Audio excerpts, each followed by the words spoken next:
Halo adik-adik, apa kabar? Kembali lagi dengan saya Marcelia Nurulunti Putri yang akan menemani kalian belajar ekonomi. Nah, kali ini saya akan menemani kalian untuk belajar ekonomi materi kelas 11 nih, yaitu materi pertumbuhan ekonomi dan juga pembangunan ekonomi. Nah, adik-adik pasti sudah tidak asing ya dengan dua hal tersebut. Kalian mau tahu nggak sih apa yang dimaksud dari dua hal tersebut? Kalau iya, yuk langsung aja kita masuk ke pembahasannya. Nah, di materi ini, nanti yang pertama kita akan belajar mengenai pertumbuhan ekonomi. Di dalamnya ada pengertian, 3 komponen dalam pertumbuhan ekonomi, ada teori-teori pertumbuhan ekonomi, dan juga faktor dalam pertumbuhan ekonomi. Lalu, kita juga akan belajar mengenai pembangunan ekonomi, yang di dalamnya adalah pengertian pembangunan ekonomi, perencanaan pembangunan ekonomi, keberhasilan pembangunan ekonomi, ada masalah dan kebijakan pembangunan ekonomi, dan juga yang terakhir ada dampak dari pembangunan ekonomi. Kita juga tidak lupa belajar mengenai persamaan dan perbedaan dari pertumbuhan dan pembangunan ekonomi itu sendiri. Nah, kita langsung saja masuk ke bab pertama, yaitu ada pertumbuhan ekonomi. Nah, apa sih itu pertumbuhan ekonomi? Nah, pertumbuhan ekonomi adalah suatu kenaikan kapasitas dalam jangka panjang sebuah negara untuk menyediakan berbagai barang ekonomi bagi penduduknya, atau suatu kondisi di mana terjadi peningkatan produk domestik bruto suatu negara atau daerah. Nah, kenaikan kapasitas yang ditentukan oleh adanya kemajuan atau penyesuaian teknologi, kelembagaan, dan ideologi terhadap berbagai tuntutan keadaan yang ada. Nah, kemudian kita juga akan belajar mengenai 3 komponen pertumbuhan ekonomi. Yang pertama adalah teknologi. Yang pertama ada penggunaan teknologi secara luas dan efisien memerlukan adanya suatu penyesuaian di bidang kelembagaan dan ideologi, sehingga inovasi yang dihasilkan oleh ilmu pengetahuan bisa dimanfaatkan secara tepat. Kemudian ada pertumbuhan ekonomi suatu negara terlihat dari meningkatnya secara terus-menerus persediaan barang di sebuah negara tersebut. Lalu yang terakhir ada teknologi adalah faktor yang utama untuk menentukan derajat pertumbuhan ekonomi dalam penyediaan aneka macam barang kepada penduduk. Nah, lalu kita akan belajar mengenai faktor-faktor yang mempengaruhi pertumbuhan ekonomi. Pertumbuhan ekonomi yang diharapkan itu adalah bergerak dengan cepat. Namun, terkadang pertumbuhan ekonomi itu bergerak dengan lambat. Nah, berikut adalah faktor-faktor yang akan mempengaruhi pergerakan pertumbuhan ekonomi tersebut. Yang pertama ada barang modal. Barang modal adalah berbagai jenis barang yang dipakai untuk memproduksi output. Misalnya ada mesin, bahan baku, dan sebagainya. Kemudian ada teknologi. Teknologi adalah barang selain modal yang juga mempengaruhi pertumbuhan ekonomi. Kemajuan ekonomi juga didukung oleh kemajuan teknologi. Nah, berikutnya ada sumber daya alam. Selanjutnya ada tenaga kerja.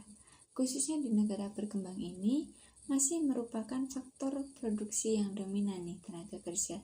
Penduduk yang banyak akan memperbesar jumlah tenaga kerja yang memungkinkan suatu negara menambah jumlah produksi, sehingga akan berpengaruh pada pertumbuhan ekonomi. Oke, kemudian ada sumber daya alam.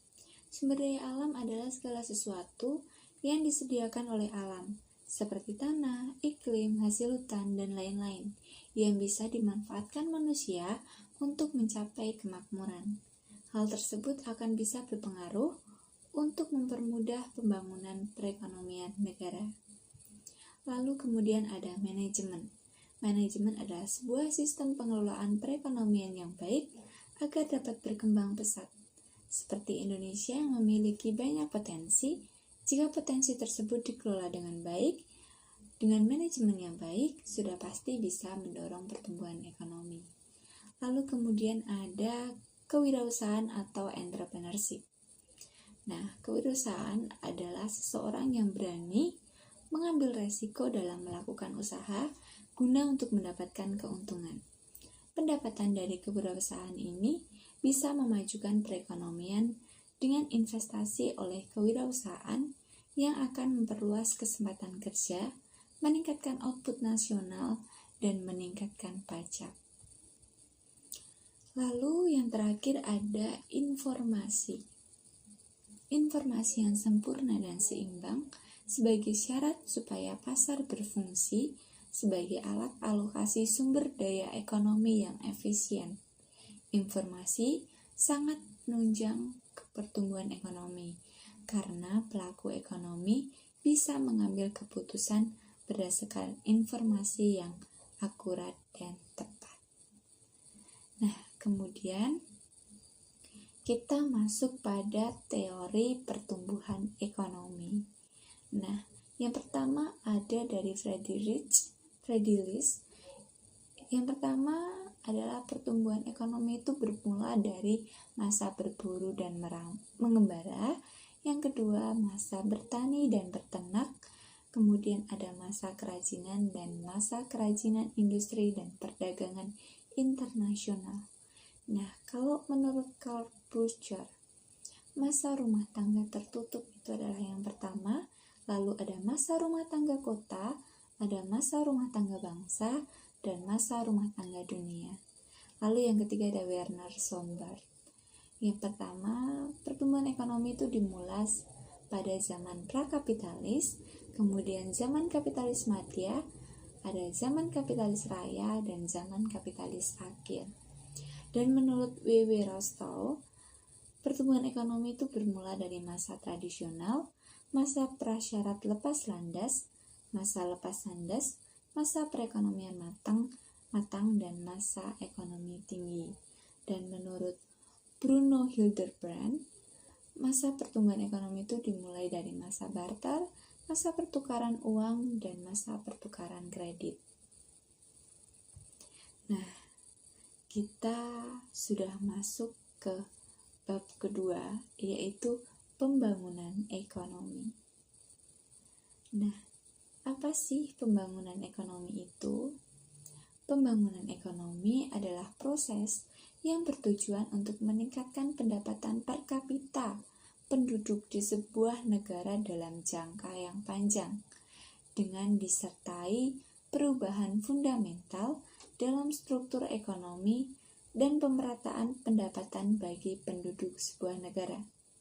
Pembangunan ekonomi memberikan perubahan pada bidang teknologi ataupun pola pikir. Maka, pembangunan ekonomi merupakan suatu perubahan terus-menerus melalui serangkaian kombinasi proses demi mencapai peningkatan pendapatan per kapita yang terus-menerus berlangsung dalam jangka yang panjang. Kemudian ada perencanaan pembangunan nasional. Nah, perencanaan ini fungsinya untuk membenahi pembangunan nasional menjadi lebih baik dari tahun sebelumnya. Nah, setiap negara memiliki perencanaan pembangunannya sendiri-sendiri nih. Dan di Indonesia, perencanaan pembangunan ekonomi nasional ini termasuk dalam perencanaan pembangunan nasional yang tertuang di Undang-Undang Nomor 25 Tahun 2004 tentang Sistem Perencanaan Pembangunan Nasional atau yang disingkat dengan SPPN. Lalu kita masuk pada keberhasilan pembangunan ekonomi. Nah, untuk mengukur keberhasilan pembangunan ekonomi tersebut diperlukan adanya indikator keberhasilan pembangunan ekonomi. Nah, indikator untuk mengukur sejauh mana kemampuan dan kemajuan pembangunan ekonomi yang dicapai, indikator dan variabel pembangunan ekonomi itu bisa berbeda-beda setiap negaranya.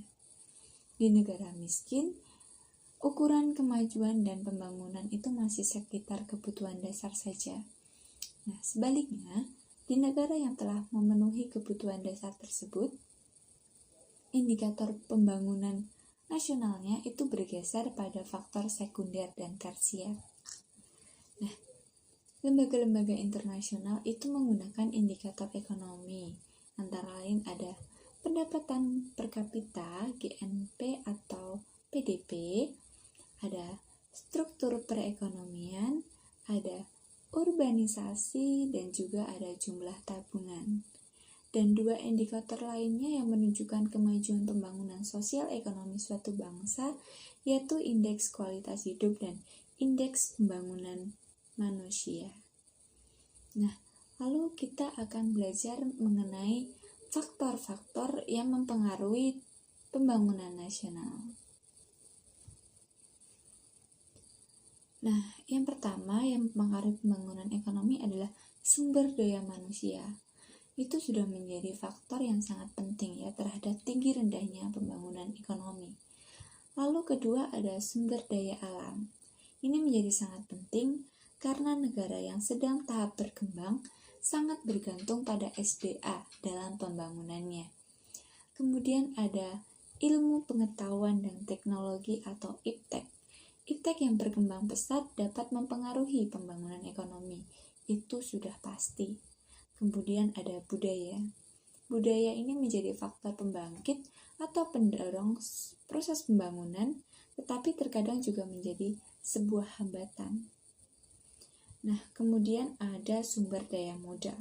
Sumber daya modal ini contohnya adalah barang yang penting untuk perkembangan pembangunan ekonomi, yang bisa meningkatkan dan memperbaiki kualitas produksi.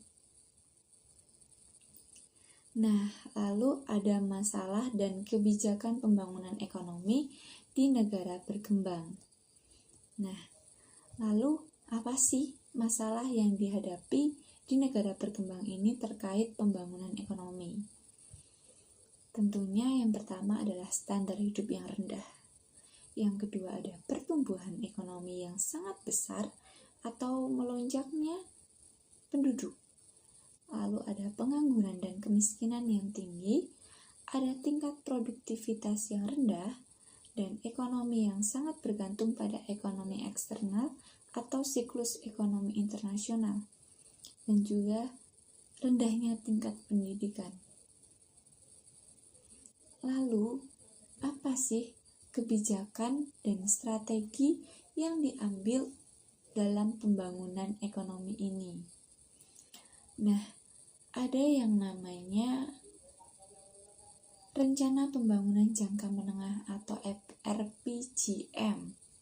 Nah, Indonesia membuat rencana 5 tahunan untuk pembangunan ekonomi, yaitu RPJM yang dimulai dari tahun 2005 hingga 2025. Nah, RPJM ini ada 4 tahap. Yang pertama, RPJM pertama itu dari tahun 2005 sampai dengan 2009. Di sini dilakukan penataan ulang terhadap sistem perekonomian di Indonesia untuk mewujudkan Indonesia yang aman, damai, adil, dan demokratis, serta meningkatkan kesejahteraan dan kemakmuran rakyat. Lalu pada RPJM yang kedua, yaitu pada tahun 2010 sampai dengan 2014, yaitu memantapkan proses penataan ulang dengan meningkatkan kualitas sumber daya manusia serta pembangunan dalam IPTEK. Lalu ada RPJM yang ketiga yang dilaksanakan pada tahun 2015 sampai dengan 2019. Di sini dilakukan penyempurnaan terhadap penataan ulang dan memfokuskan pembangunan dan peningkatan pengembangan IPTEK untuk meningkatkan daya saing perekonomian negara. Lalu ada RPJM yang keempat yang dilaksanakan dari tahun 2020 sampai dengan 2025 mendatang. Nah, di sini diharapkan mencapai Indonesia yang mandiri, maju, adil, dan makmur dengan mencapai tingkat tertinggi daya saing kompetitif perekonomian yang didukung dengan IPTEK sumber daya manusia. Nah, ternyata pembangunan ekonomi ini memiliki dua dampak. Yang pertama ada dampak positifnya. Dampak positif dari pembangunan ekonomi ini yang pertama adalah kegiatan ekonomi akan berjalan dengan lancar dan mencapai proses pertumbuhan ekonomi. Yang kedua ada memungkinkan terciptanya lapangan pekerjaan yang dibutuhkan masyarakat, yang akan mengurangi tingkat pengangguran. Lalu ada terciptanya lapangan pekerjaan dan pembangunan ekonomi secara langsung. Nah, akan memperbaiki tingkat pendapatan nasional. Kemudian juga dimungkinkan adanya perubahan struktur perekonomian dari struktur agraris menjadi struktur ekonomi industri, sehingga kegiatan ekonomi dilaksanakan semakin beragam dan dinamis.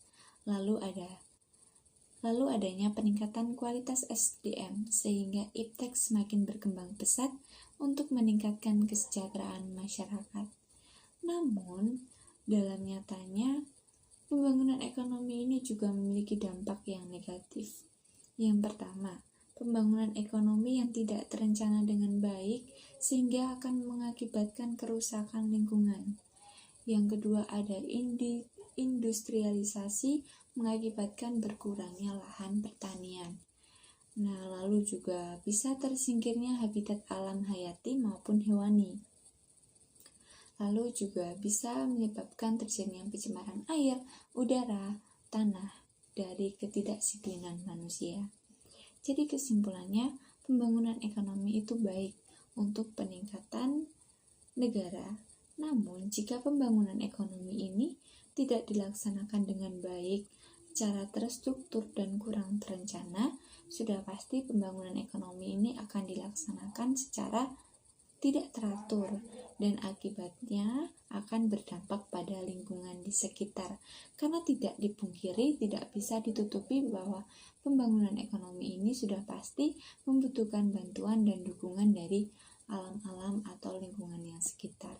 Maka dari itu, kita sebagai rakyat juga harus ikut menjaga lingkungan, tetapi juga tidak boleh menghambat pembangunan ekonomi. Nah, kita masuk pada materi yang terakhir, yaitu ada perbedaan dan persamaan pertumbuhan ekonomi dan perkembangan ekonomi. Terlihat pertumbuhan ekonomi dan perkembangan ekonomi ini mirip, namun pada nyatanya sangat berbeda. Nah, persamaannya yang pertama, kecenderungan di bidang ekonomi. Keduanya merupakan kecenderungan di bidang ekonomi. Yang kedua, pokok permasalahan akhirnya adalah besarnya pendapatan per kapita. Lalu, keduanya menjadi tanggung jawab pemerintah, namun juga memerlukan dukungan dari rakyat.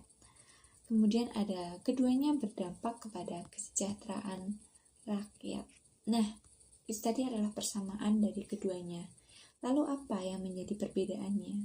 Nah, perbedaan pertumbuhan ekonomi dan pembangunan ekonomi.